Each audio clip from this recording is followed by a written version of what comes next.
ప్రభువునందు ప్రియులకు క్రీస్తు యేసు వారి అతి పరిశుద్ధమైన నామములు శుభములు తెలియజేయుచున్నాం.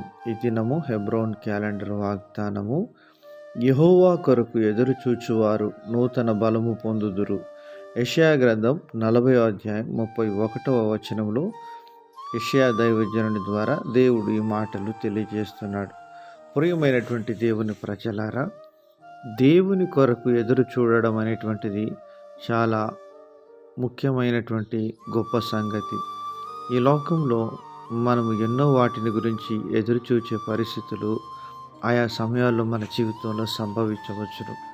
కానీ యెహోవా కొరకు ఎదురు చూచే వారి విషయంలో నూతన బలము వారు పొందుకునేవారుగా ఉంటారు.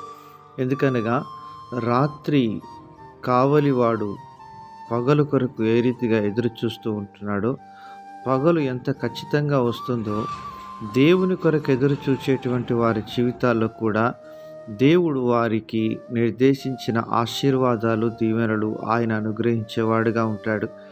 మన పితరుడైనటువంటి అబ్రహాము తన జీవితంలో దేవుని కొరకు ఎదురు చూస్తూ ఉన్నాడు. అబ్రహాము తన యొక్క జీవితంలో దేవుడు తనకిచ్చిన వాగ్దానాన్ని నెరవేర్చుటకు సమర్థుడని రూఢిగా ఎరిగి తాను 99 సంవత్సరముల వృద్ధాప్యంలో కూడా అలసిపోని విశ్వాసముతో ప్రభు వైపు చూచి, అవిశ్వాసము చేత బలహీనుడు కాక మరి విశ్వాసమందు స్థిరుడై ప్రభువు తనకిచ్చిన వాగ్దానాన్ని బట్టి దేవుణ్ణి మహిమపరిచి ఆ విశ్వాసం వలన బలము పొందినని రోమపత్రిక 4వ అధ్యాయంలో రాయబడతా వచ్చింది. ప్రియమైనటువంటి దైవజనమా, అబ్రహాము సంతానంగా ఎంచబడినటువంటి నీవు, నేను, ప్రభు రక్తంలో కడగబడినటువంటి ప్రతి పరిశుద్ధుడు ఆయన నీకు చేసిన వాగ్దానాన్ని ఈ సంవత్సరాంతంలో సంపూర్ణంగా నెరవేర్చడానికి గొప్ప దేవుడని నీవు విశ్వసిస్తుంటున్నావా?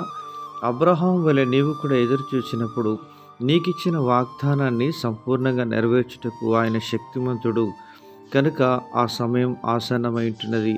కనుక వాగ్దానం చేసిన వాడు నమ్మదగిన వాడు, నీతిమంతుడు గనుక ఆయన అలాగూ చేయునని దేవుని వాక్యం సెలవిస్తుంది. దేవుడు నీ జీవితంలో తలపెట్టినటువంటి ఆశీర్వాదము నెరవేర్చుటకు కాలము సమీపించి ఉంటున్నది.